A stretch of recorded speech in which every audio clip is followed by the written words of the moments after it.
This is CGTN, China Global Television Network.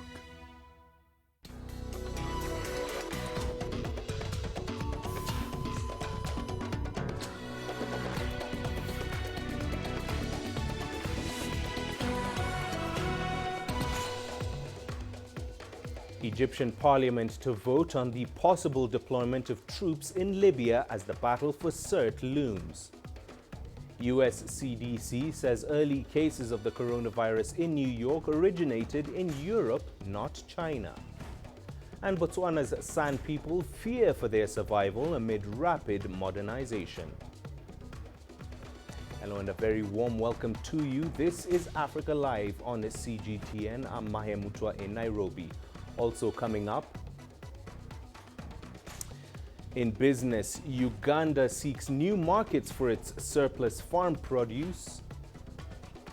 And in sports, Chelsea seal FA Cup final spot with a 3-1 win over Manchester United. We start the hour in Egypt, where a crucial vote that would give the Egyptian president a mandate to deploy his country's forces into Libya will take place on Monday. This comes amid rising concerns about a possible regional conflict. The Libyan government forces have been moving towards the city of Sirte as warring factions prepare for yet another confrontation. Sirte is a gateway to Libya's main oil terminals. Cairo says it will send its forces to Libya if the government of national accord launches an offensive to push away the Libyan National Army from the city.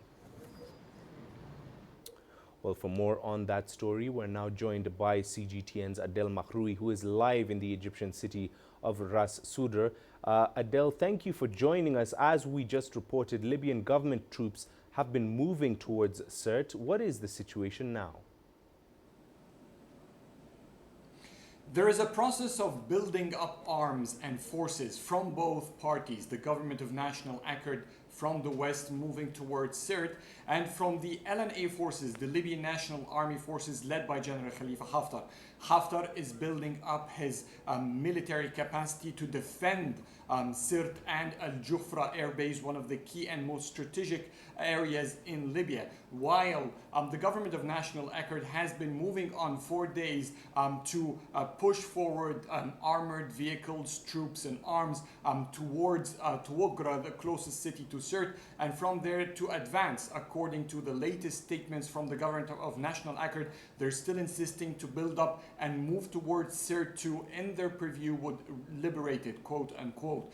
From the other hand, General Khalifa Haftar believes he's defending that city, and the process so far, until these recent hours, there hasn't been any media reports or confirmation from either side that that process has been reversed. So we're only seeing an amassing of arms and troops on both sides, as it seems to be quite a preparation for a military combat or another civil war in Libya that is looming as we speak. And of course, Adel, the Egyptian parliament is now set to vote on the possible deployment of troops to Libya. Just tell us more about this vote and how Libya is reacting to Egypt's position on the looming battle. So the Egyptian government and President Abdel Fattah al-Sisi specifically have not been taking any steps back from their earlier warning. Al-Sisi has said that to him. Al Jufra and Sirte cities are a red line that the government of national accord must not cross. And also, it's a red line for the Libyan National Army and Khalifa Haftar not to advance towards Tripoli or towards the eastern side. Cairo believes this is a fair line to be standing between both parties, and has been calling for a revival of negotiations. However, if the forces from the government of national accord, backed by Turkey, attempts to advance to Sirte, Egypt insists it will intervene militarily. To do so, the Egyptian president needs the support of the National Defense Cabinet council, an Egyptian council that is formed of the chief of military and general intelligence, as well as the defense minister, interior minister, and a group of cabinet members, all are required to review the president's plan, who have given him full support to defend Egypt's national security in Egypt and in Libya if necessary. They have also still stressed that a negotiation, a peaceful talk, is still the only way forward, and that Egypt would not wish to interfere as long as there is a room for Libyan dialogue to happen.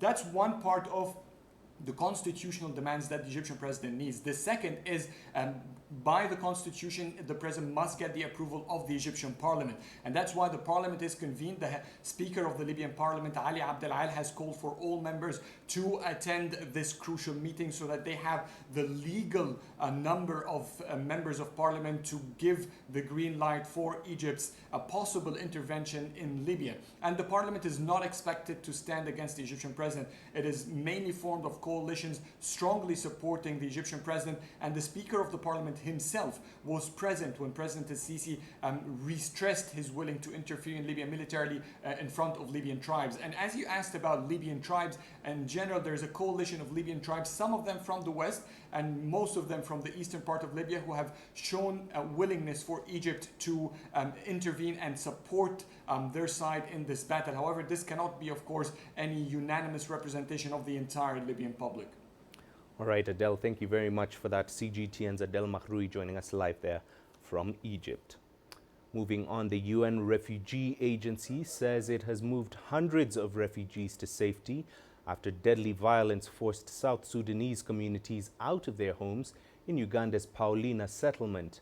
According to the agency, violence between different South Sudanese tribes began in mid-July over the theft of crops and rapidly escalated. Clashes between rival youth groups have continued for several days. At least 3 people have died and many others injured following the fighting. Over 280 shelters have been set ablaze. The UNHCR, Uganda's Office of the Prime Minister, and local authorities are now engaging refugee leaders and community structures to promote dialogue and peaceful coexistence. Meanwhile, in Africa, the number of COVID-19 infections continues to steadily rise. The continent has recorded more than 720,000 COVID-19 cases. Africa's coronavirus death toll stands at over 15,000, with more than 380,000 recoveries. South Africa accounts for over half of the continent's cases. Despite an early enforcement of lockdown measures, cases continue to rise in the country. The government is digging thousands of graves in anticipation of a spike in COVID-19 related deaths.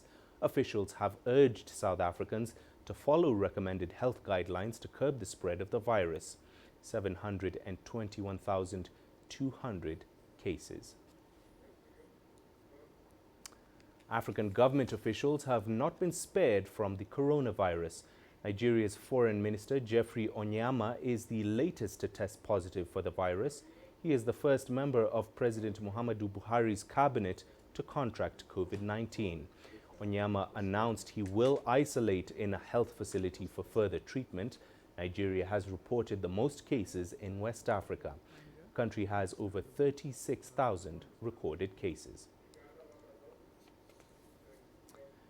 And now, Uganda's entertainment industry is among the sectors hardest hit by the COVID-19 pandemic. In March, the government banned concerts and festivals to curb the spread of the coronavirus. Bars were also shut down in the country. The restrictions have badly affected artists, as CGTN's Leon Senyange reports from Kampala. Concerts, parties and the night sports all make the most of Uganda's nightlife. But over the last 4 months, there has been none of these. The coronavirus put a stop to all forms of entertainment across the country. For the musicians, performances have been limited to their living rooms. COVID has, of course, affected me. I was performing every weekend. I had like about 5 shows a week, and I don't have any right now. But on the positive side, I've been doing a lot of research. I've been doing a lot of reading, music reading, and then I've been doing a lot of music production. No shows to perform at and nothing to organize as well. Event managers like Agre Kagonyera have been out of work since March. All that's left is the occasional check on equipment. These, for the foreseeable future, they're just being maintained because we don't see ourselves having packed stadium gigs. And what you see that the whole of this truck is full of nothing but sound equipment. So having such equipment idle for such a long time is not good. So all we do right now is make sure that it's cleaned, it's maintained. The government is slowly easing on the pandemic restrictions, but most forms of entertainment remain on hold. The uncertainty has led to a huge decline in revenue for the event managers and performers too. But even without the mass gatherings to perform for, those in the industry are not sitting back. There have been new ways to connect with audiences and clients. Popular musician Bobby Wine has held 2 online musical shows, and others are following suit. It's really being innovative and saying, how do I live with the times that we are in? And by that I mean finding newer ways, different ways of doing what we have been doing. Like I said, physical contact and those kind of events that we're doing, mass kind of events, are not going to happen. For musicians like Michael Chitanda, they can only continue to bide their time while making more musical melodies. And for those in charge of putting up the shows, it's a stark reality that their wait to get back to work will be much longer. Leon Sanyange, CGTN, Kampala, Uganda. The U.S. Centers for Disease Control and Prevention says the strain of coronavirus circulating in New York earlier this year originated in Europe, not China.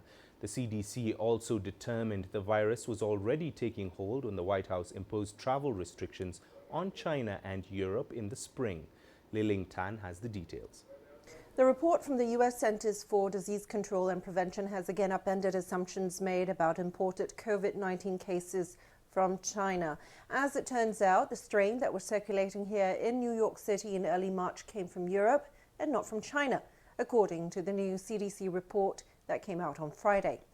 Now, it revealed that these New York COVID-19 specimens closely matched those from Europe and elsewhere in the United States, with none directly connected to Wuhan, China, where the outbreak was first reported. The study examined the genetic information of the COVID-19 strain in New York City early in the year and included patient specimens from areas with a higher proportion of Chinese speakers. The findings not only indicate that the strain was of European origin, but also suggest it was already circulating here before the U.S. imposed travel restrictions on China in February and then on Europe in March. They also directly contradict the White House and U.S. President Donald Trump, who have repeatedly blamed China for the transmission and claimed that the travel restrictions saved lives and were evidence of an effective response to the pandemic. New York Governor Andrew Cuomo, who has been at odds with the U.S. president throughout much of the pandemic, called the report damning and said the travel restrictions were the Trump administration's first mistake in its failed attempt to slow the pandemic. Now, the CDC findings were unanticipated, yes, but it's not the first study that has linked the early New York City cases to Europe. An earlier molecular epidemiology study led by researchers from New York's Icahn School of Medicine at Mount Sinai had published a similar conclusion in April. Liling Tan for CGTN, New York. Grave numbers from the United States as coronavirus infections continue to surge. Total cases there now top 3.7 million with more than 140,000 deaths. And the debate continues over whether people should be required to wear masks. For more on that, here is Toby Muse. Simply staggering numbers coming out of the United States. Nearly 500,000 new cases in a 7-day stretch. The death toll is running at around 5,000 people per week. Cases are rising in 42 out of 50 states, including in Washington, D.C. This comes amid reports that the White House is trying to block billions of dollars in funds for the Center for Disease Control. Senior Democratic senators promised to oppose the move. Given this landscape, it's perhaps unsurprising the majority of Americans disapprove of President Trump's handling of the coronavirus crisis. And still, the controversy over the face mask continues. It's a sign of how polarized the US can be that a simple protective garment like a face mask can be the source for controversy. President Trump has been reluctant to appear in public wearing a mask and only did so for the first time a week ago. And even now, he remains ambivalent about face masks. Here's what he said in an exclusive interview on Fox News Sunday. No, I want people to have a certain freedom, and I don't believe in that, no. And I don't agree with the statement that if everybody wear a mask, everything disappears. Hey, Dr. Fauci said don't wear a mask. Our Surgeon General, terrific guy, said don't wear a mask. Everybody was saying don't wear a mask. All of a sudden, everybody's got to wear a mask. And as you know, masks cause problems too. With that being said, I'm a believer in masks. I think masks are good. But I leave it up to the governors. Some 28 states have some sort of order for people to wear masks when in public. But even here in Washington, D.C., it's common to see people on the street or in closed spaces not wearing a mask. But those people are in a minority. A poll shows 2/3 of Americans are now wearing a mask every time they leave their home. Toby Muse reporting for CGTN, Washington.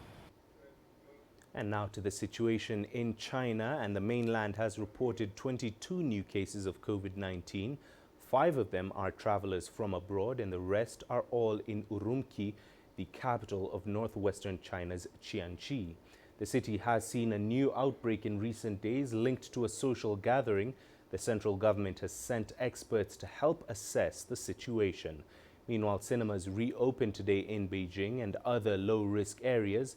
It comes as authorities in the Chinese capital lowered the emergency response level after 2 weeks of no new cases. Beijing saw a spike in infections last month. You're watching Africa Live here on CGTN. It's time for us to take a short break. Here's what's coming up when we return. South China on high alert as floods continue to ravage the region. And Botswana's San people fear for their survival amid rapid modernization. Nigeria is my home. 160 million vibrant, ambitious individuals constantly seeking the perfect self-expression. It is these people who inspired me to be that person that is seen, to be a voice that is heard, and ultimately to be the anchor that I am. I have to tap in, tune in, and turn on the very best qualities within me to deliver the news. I'm Richard Nta, an anchor for CGTN.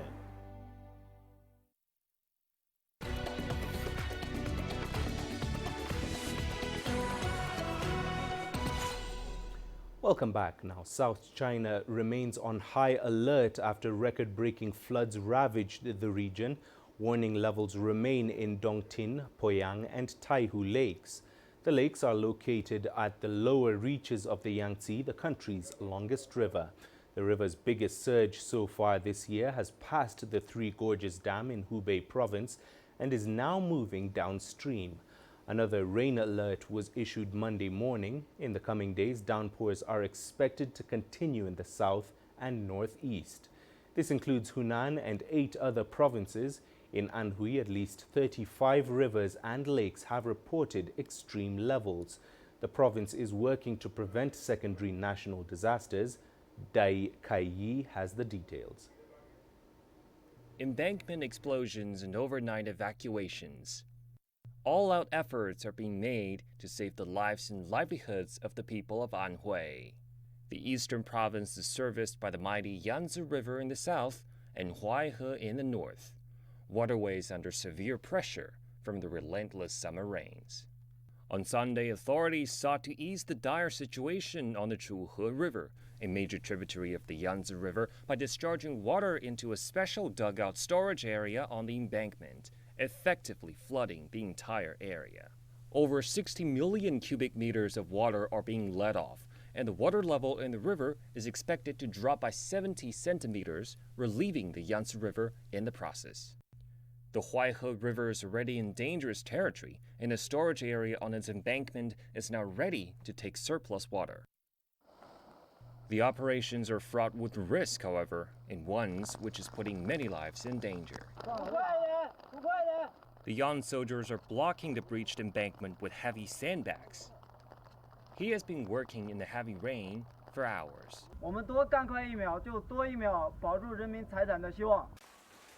In some flooded residential communities, rescue work continues around the clock.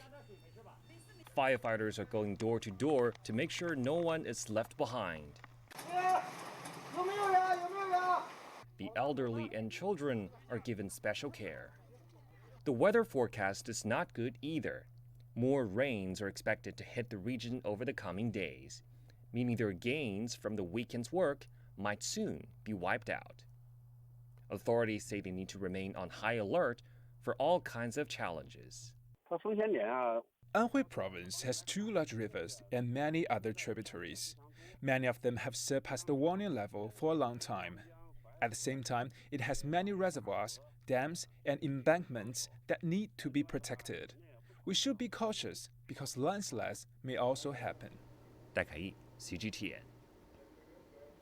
The floods have hit the tourism industry along the Yangtze River especially hard, particularly popular cruises. Ship owners are now looking for alternative ways to attract customers before the summer ends. Mahia has more. The Chongqing municipality in southwest China is one of the country's most populated areas in the Yangtze River economic belt. It's been attracting tourists from home and abroad with a successful combination of traditional and popular culture. But this year, travel agencies are having a hard time. Well, this year's summer vacation is supposed to give Chongqing's tourism a respite after months of stagnation due to the pandemic.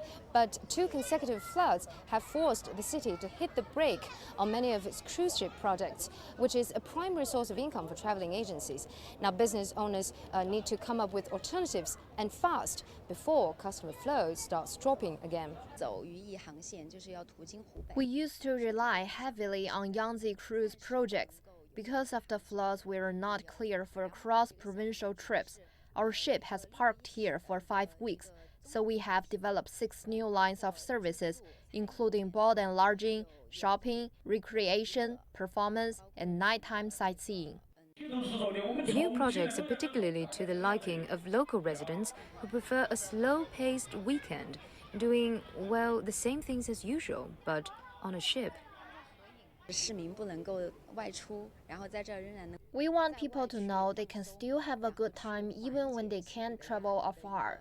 They can either stay for a few nights and experience the romance of sailing, or just come aboard for a cup of coffee on the upper deck. Safety is paramount during the flood season, with passenger ships required to hold regular drills with marine police and fire authorities. Floating bridges and electronic cables are also checked on a daily basis. First of all, the cables are wrapped with multiple layers of specialized insulating material and are lifted off the water surface by a suspension bridge that can automatically extend or contract according to the speed of the water flows. Secondly, we have people on duty every day at each port to make sure of safety. The boating and catering industry has enjoyed a gradual recovery in the first half of 2020. But added value of these 2 sectors are still down by 26% year-on-year.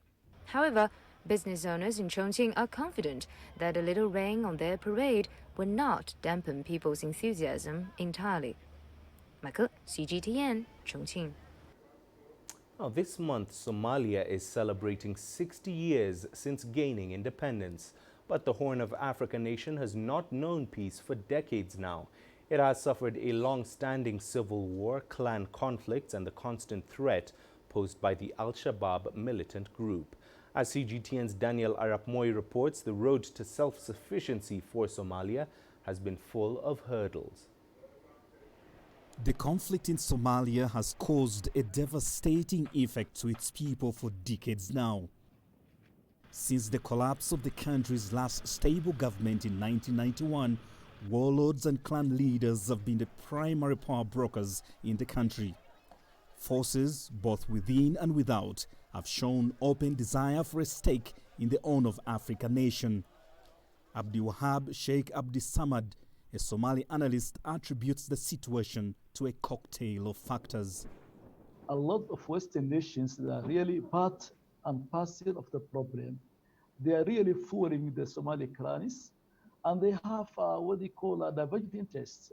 Unless they exploit the Somali resources, I think this kind of the conflict will continue until they realize their own interest.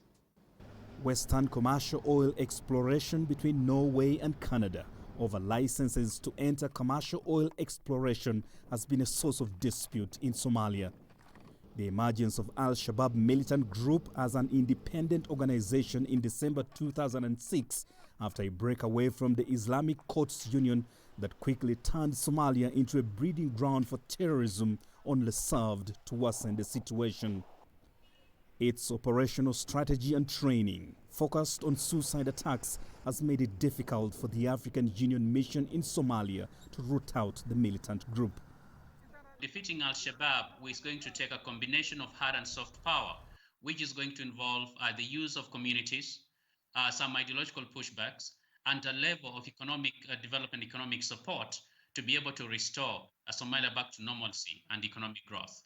Unless they empower the Somali armed forces, they cannot defeat Al-Shabaab, simply because the Somali armed forces, they know the geography, they know the local language, they know even the families involved Al-Shabaab. Can easily gather information on Al-Shabaab, and they can easily target Al-Shabaab, places inside Somalia. But unfortunately, it seems that the world and international community are not willing to help the Somali, armed forces so that they can easily defeat Al-Shabaab. The United Nations Security Council, US, UK, and the African Union have continued to make voluntary contributions towards AMISOM initiatives aimed at rooting out the Al-Shabaab militant group. Daniel Arap Moi, CGTN, Nairobi, Kenya. And now to our series, Tribes in a Flux. In our first episode, we focus on the San people of Botswana. As the oldest existing human race, what threats to their existence are they facing, and how long can they keep modern-day disruptions at bay?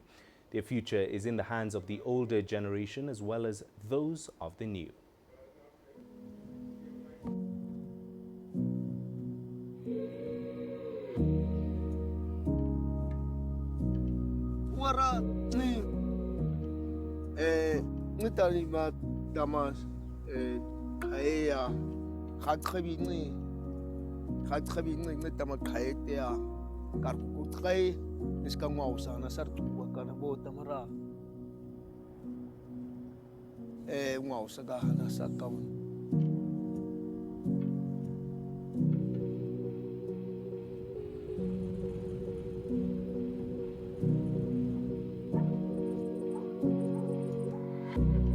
Khaskus khasiner tamas num disa. Khaskus khasiner tamas editoro disa. Khaskus khasiner uresa. Khaskus khasiner ngasa. Khakudum kara. Tiri tuan hine tiri chwani thinkuku. Eite jikujiji. When I draw a car to go to one Kaya who are Congo Kuru, a type Hamilton, Jamaican and two now come on. Circo go kaine, Kusikai. I'm able to Chachi Coco Quarase, Achia Kukuante, Ham Kai.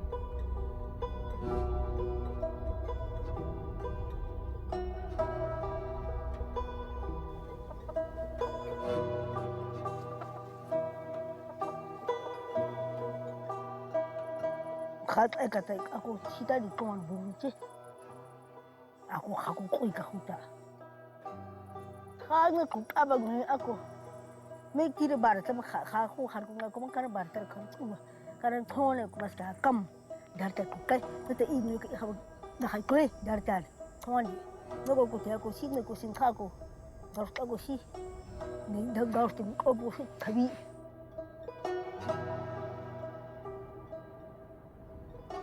Kotuan ko tamas kusko ihu ara kaisa se ko tuan.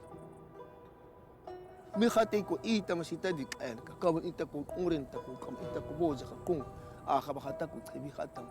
Nis mo sita disa taus na sita ko dis ko na sita disa. Ha ko ekas ka kasa. Nis tuma kasa I kam. Antus kasa I. Isko uso sakuta kasta isko satskiri khadama khanin tamka I khawt na kai khotwa kai na kasi tawetama tur kha ka kwasa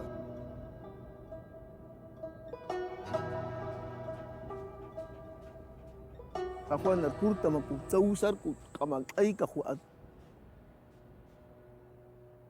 ai tsko nasi khon ngas ka ngeba ngako ngas ka ngeba ko Chua bom he.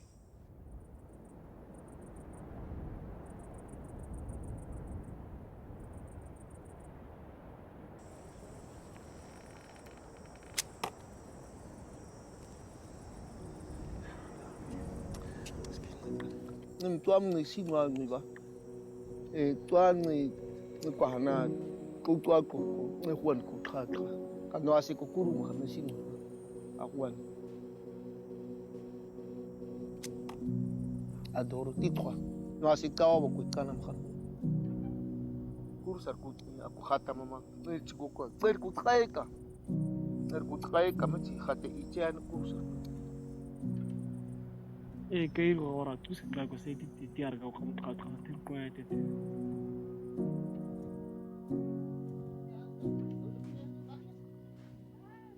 koy tung wan kain tam tak ni kara ha pur thun ni kwar ka pur ab ku nu ka ku te ngai ko ko kan kan o ko twang ko mara malai ko mari ni ko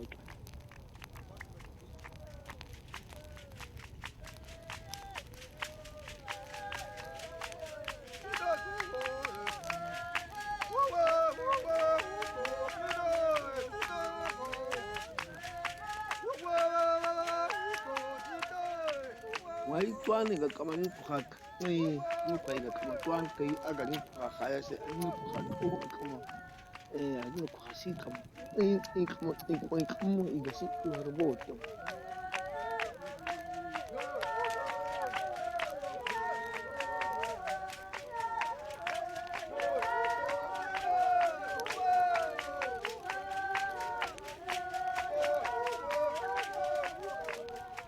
Sita kita narota di stress kasi. Ija ta conta. Não bata sita u.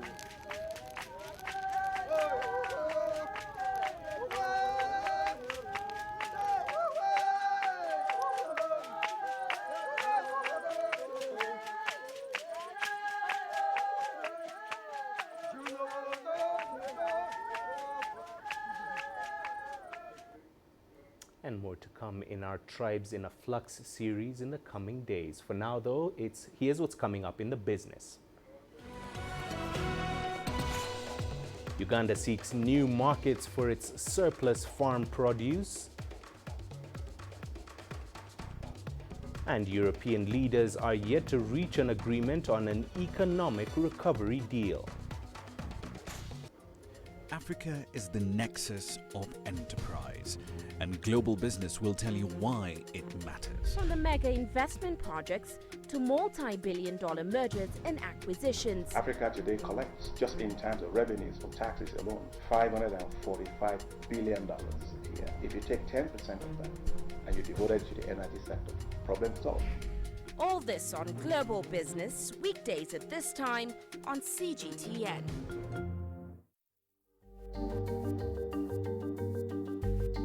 Africa Live. Find your voice.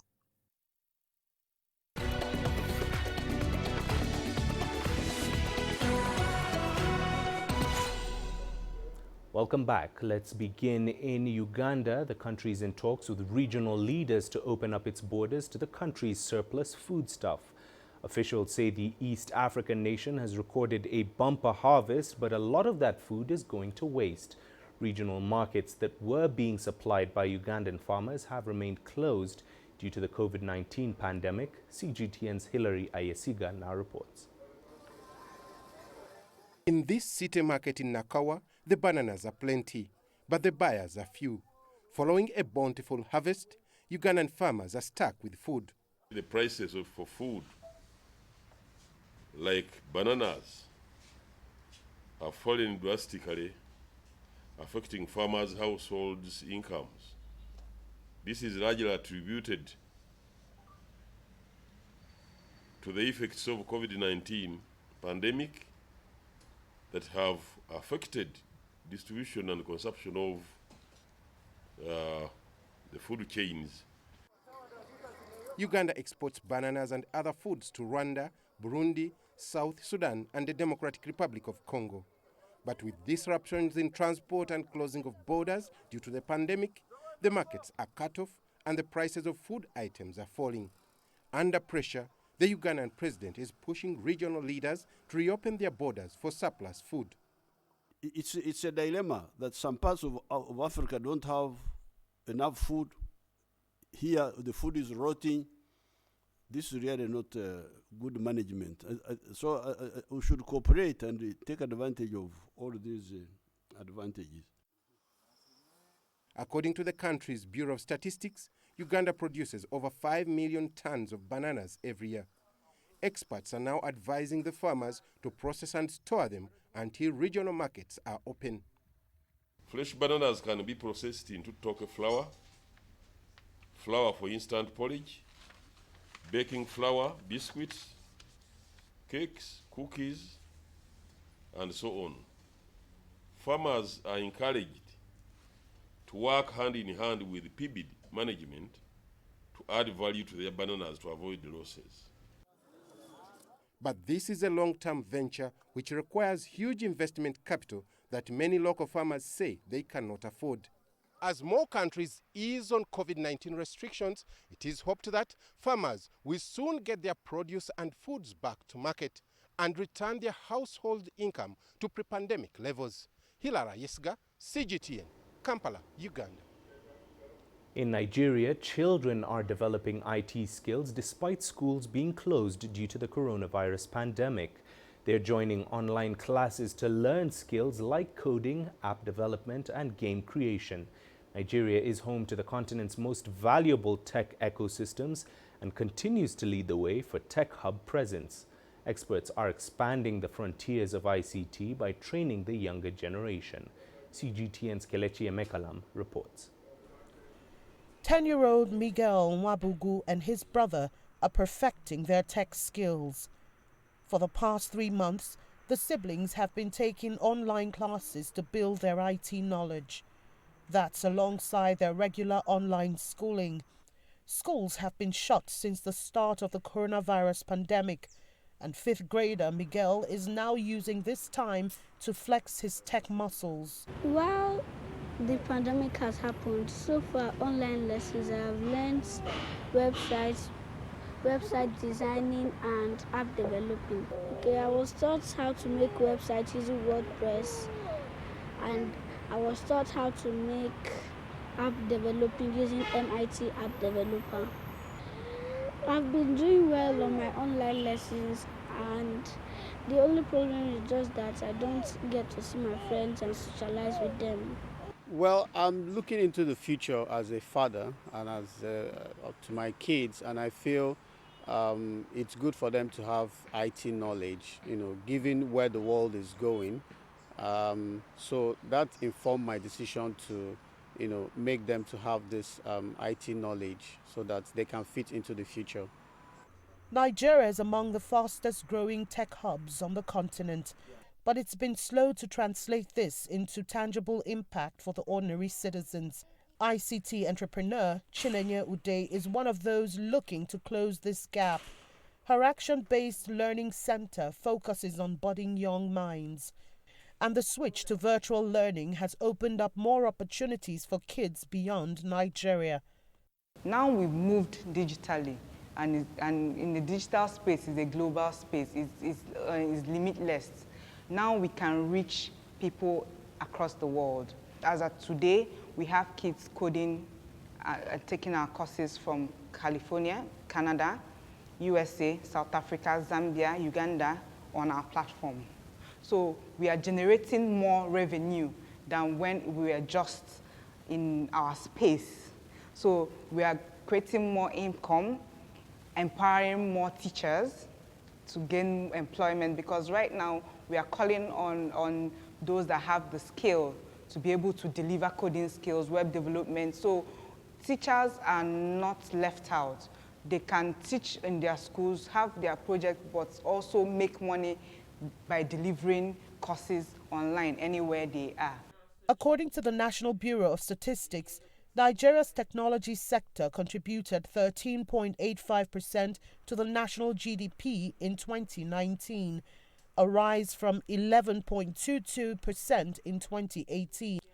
As the nation looks to diversify its economy from oil dependence, many believe that preparing the younger generation for a digital future is a step in the right direction. Kelechi Emekalam, CGT and Abuja, Nigeria. European leaders have failed to reach a massive economic recovery deal after lengthy discussions that went into early Monday morning. The summit in Brussels, which was scheduled to end on Saturday, has an unprecedented €1.8 trillion financial plan at stake to tackle the pandemic.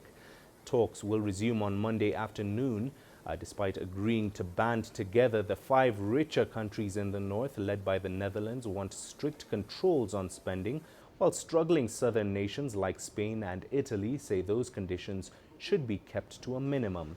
The pandemic has sent the EU into a tailspin, causing around 135,000 deaths. Its economy is estimated to shrink by 8.3% this year. Now, coffee is one of the world's most popular beverages. The industry is worth hundreds of billions of dollars, but it's not always fair to those who work the hardest. In Mexico, one collective is seeking to change that, as Alasdair Baverstock reports. When it comes to global economics, a general rule is that the greater the demand for a product, the more money it can be sold for. But not when it comes to coffee. Since 2012, the coffee market worldwide has grown by more than 50%, generating some $430 billion in yearly revenue today. Yet producers say they're not getting paid any more for their crop. It's a problem Mexican economist and entrepreneur Alberto Rezabal has puzzled over. In a traditional coffee supply chain, there are an average of 8 or 9 middlemen between the farmer and the final consumer, and the farmer gets less than 1% of the total value of the cup of coffee that is sold. So the most important thing was that we had to stop selling raw coffee beans. Alberto went to Chiapas state, where Mexico meets Guatemala, and founded a region-wide coffee cooperative which sees producers like José Andrés control their supply chain, harvesting, roasting, transporting and turning it into espresso in their own Mexico City coffee shop. When I was young and worked with my father, our coffee plantations were very small and we didn't have much production. But my father was the first producer from our community to join the cooperative, and it brought many benefits. So we decided to dedicate ourselves to it full time. The company is called Yomol Atel, Setzal Mayan for Together We Work, Together We Dream, and today provides work and a better income for more than 100 families. And this is where the Celtal Mayan coffee ends up, 900 kilometers from Chiapas in the Mexican capital.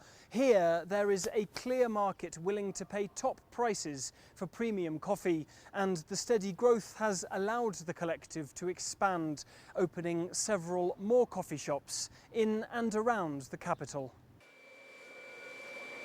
But in addition to their own shops, the collective seeks relationships with similar-minded clients in the hope of spreading their own business philosophy beyond Mexico's borders. We are starting to work with a distributor in the United States. The strategy we are using is finding clients who understand the project we're building, who know all of the work that goes into a cup of coffee, and that more than an economic transaction, that we generate human relationships through our activities. A cup of coffee that symbolises a fairer world. Alistair Baverstock for CGTN, Chilon, Mexico. Well, we're taking another short break here on Africa Live, but don't go anywhere. Here's what's coming up. Egypt restores one of its most priceless architectural masterpieces. Join us in global business and see Africa through our eyes. The greatest journeys,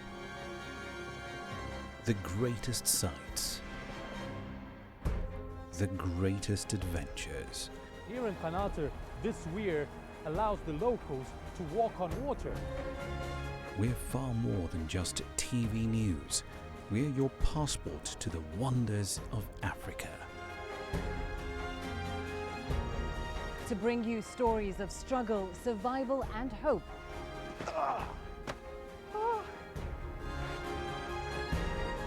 So let's explore.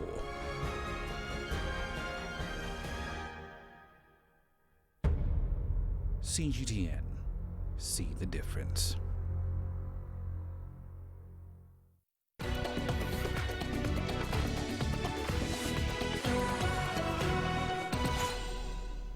Let's take you to Egypt now, where Cairo has fully restored one of its most priceless architectural masterpieces. The Baron Empain Palace, also known as the Hindu Palace, was built by the founder of modern-day Cairo. CGTN's Adel Makhroui has the details.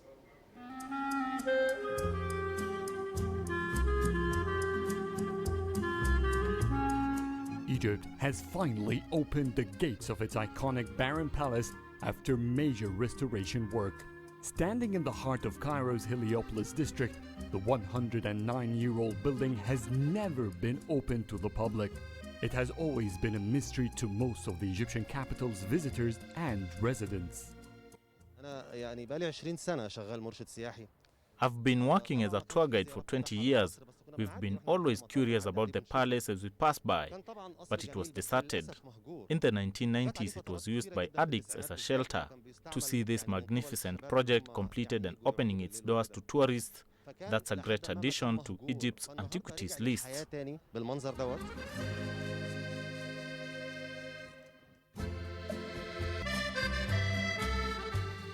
The founder of Belgium's industrial bank, Baron Edward Louis Joseph Empain, built this mansion to be his residence. His company has been given the right to develop the desert extension northeast of Cairo. Back then, it was a new town called Heliopolis. All buildings were designed to mix Islamic and European architecture. But the Baron wanted his palace to stand out, so he tasked French architect Alexandre Marcel to build it as a Hindu temple, to be the biggest and only Hindu architectural structure known in Egypt. In 1954, after the Egyptian Revolution, the palace and its contents were sold in a public offering. The palace remained with the owners until 2005, which marked a century over the establishment of Heliopolis. The palace was then granted to the Egyptian government's Antiquities Authority. It's been under restoration ever since.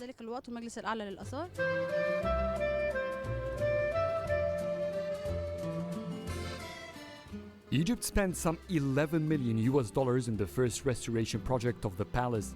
It has a basement made up of rooms for the mansion's staff. The ground floor includes a massive reception, dining and billiard rooms. Its first floor has 4 master bedrooms, each with a balcony overlooking Heliopolis' landscape. To bring this desert town to life, the visionary Empain built Egypt's first electric train to connect it with the Nile banks. He also built the Heliopolis Palace Hotel, known today as the Ittihadiyya Palace. It is now the office of the Egyptian president. Adil Mahroui, CGTN, Cairo.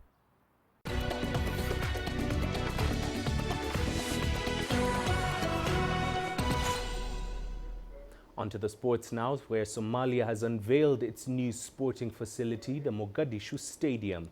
It was destroyed during the civil war but has now been renovated to international standards. CGTN's Abdulaziz Bilo has the details. Players from the country's two top Premier League teams are warming up ahead of a football match to mark Somalia's 60th Independence Day celebrations. The game is being played at the recently refurbished stadium in Mogadishu, the biggest sporting facility in the Horn of African nation, officially reopened by the country's president. Today, we can confirm that we have a world-class stadium to host international matches. The games we played in Djibouti and other countries can now take place in Somalia, as per FIFA and CAF requirements. Top league teams Mogadishu City and Horset Football Club entertained fans at the stadium in a colourful match that ended 2-1, with Horset Football Club winning the 2020 Independence Day Cup in style. It's a dream come true for me. I've waited a long time to play at this stadium. We now have a world-class soccer stadium, big enough to play and invite international teams to play with our national team. It is a great privilege to play in this stadium because it is the best artificial stadium I've ever stepped to in Mogadishu. I think it will enhance the talent that we have in Mogadishu. It will bring up the love for sports in Somalia. The 35,000 capacity stadium was constructed by Chinese engineers in 1977, and for years it hosted sporting activities, presidential addresses, and other political events. But the collapse of the government in the early 1990s turned this facility into a no-go zone, as armed groups fought for the control of the country. For years, this stadium in Mogadishu served as a military base for rival Somali forces, as well as the African Union force AMISOM. The stadium was also a training ground for militant group Al-Shabaab before the group was ousted from the capital almost a decade ago. After the exit of AMISOM forces from this stadium, we embarked on a massive renovation that involves various phases of the stadium. We have football, table tennis, as well as athletics open now. We also plan to open other facilities for different sports events. Somali authorities have long used sports as a tool for diplomacy, and with the stadium fully operational, the national team Ocean Stars is expected to have a permanent training base for international friendlies and other tournaments. Abdulaziz Bilo, CGTN, Mogadishu, Somalia. Turning to the English FA Cup's last four, Chelsea